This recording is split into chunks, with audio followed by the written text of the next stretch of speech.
Olá, eu queria hoje falar de um assunto importante, que eu vejo que é bem frequente, é quando as crianças deixam de ser aquela criatura fofinha, tão carinhosa e começa a bater de frente. E começa a medir forças. E qual que deve ser o nosso procedimento? Então pensei aqui algumas estratégias para dividir com vocês. A primeira é tentar ouvir. Né? Às vezes a gente tem mania de querer já cortar e falar alto junto.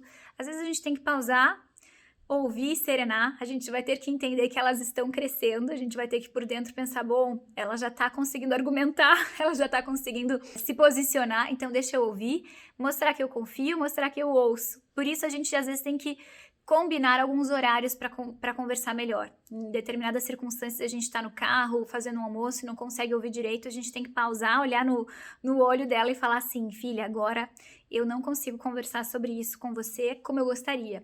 A gente pode conversar depois que eu terminar de almoçar aqui, pode ser? E isso vai dar uma autoridade maior para que você também se prepare e que ela também consiga te ouvir e perceber que você está levando a sério o que ela quer dizer.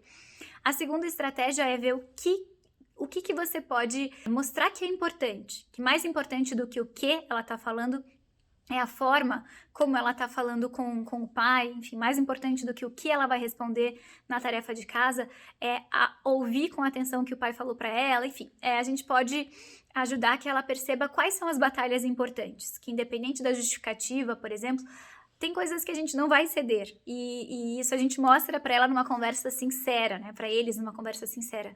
Sentar à mesa juntos, ter o horário do banho, coisas que são importantes e que a gente não vai ceder, mas que é importante que ela fale, que ela argumente, vai dizer que não é justo, não é? Mas que você explique o porquê que aquilo vai ser de determinada forma, não só como ela fala, mas como você acha mais significativo para o bem de toda a família. A criança precisa entender que você tem mais elementos para saber o que é melhor para toda a família. Então, ouvir, primeiro passo, depois ajudar a entender que não vai ser exatamente como ela quer, por vários outros motivos, mas que ela precisa confiar e que você vai, depois, aos poucos, ajudá-la a entender com mais profundidade. E o terceiro motivo que eu queria dividir aqui com vocês é que ela perceba o efeito das palavras que ela fala, né? Às vezes de frases que ela solta. Então, naquele momento do calor da emoção, às vezes tem que parar. E é interessante, por exemplo, quando o pai percebe que a filha esquentou com a mãe, é chamá-la em outra ocasião ali, depois que acabou aquela discussão, e falar: você percebe o que você causa na família quando você fala assim com a sua mãe? Ou a mãe ajudar, né, a que ela perceba que a forma como ela falou com o pai não foi adequada. Então, esses parâmetros precisam ser muito bem claros ali, e esses feedbacks, né, pontuais, às vezes é dizer, olha, a forma como você falou com seu pai ontem na hora do almoço não foi legal, só queria te falar isso, porque isso gerou nele uma tristeza e você talvez não tenha percebido.